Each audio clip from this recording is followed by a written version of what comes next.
I miss you, ingat. Jillian Ward, nagpahayag ng pagkamiss kay Eman Bacosa sa isang interview.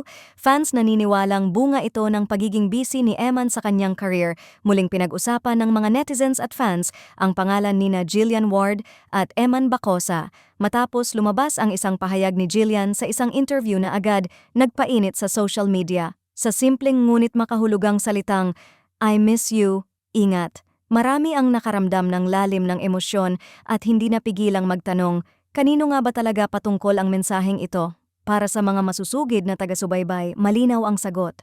Ayon sa kanila, ang nasabing pahayag ay tila direktang tumutukoy kay Eman Bacosa na sa kasalukuyan ay sobrang abala dahil sa kanyang mga commitments, lalo na sa matinding paghahanda para sa kanyang nalalapit na laban sa ring.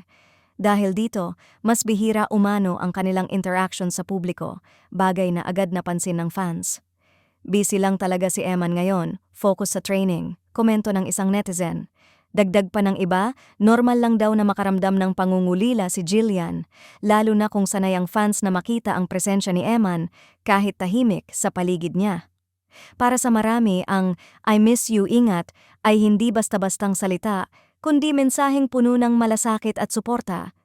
May mga nagsasabi rin na mas pinili ni Jillian na maging maingat at pribado sa kanyang pahayag, pero ramdam pa rin ang sincerity. Hindi raw ito scripted o pang-promo lamang, kundi kusang damdamin na lumabas sa isang natural na panayam. Lalong pinatibay ito ng obserbasyon ng fans na tila mas ramdam ang pagiging soft at reflective ni Jillian sa mga huling linggo. Samantala, para naman sa kampo ni Eman, maraming naniniwala na ang kanyang katahimikan ay hindi kawalan ng oras para kay Jillian, kundi sakripisyo muna para sa pangarap at propesyon. Hindi biro ang paghahanda sa laban, kailangan focus, katawan, isip at emosyon, ayon sa isang fan na sumusuporta sa atleta.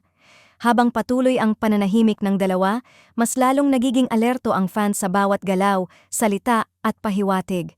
Sa ngayon, walang kumpirmasyon, ngunit para sa marami, sapat na ang isang simpleng I miss you ingat upang ipakita na may taong iniisip at sinusuportahan si Jillian kahit mula sa malayo.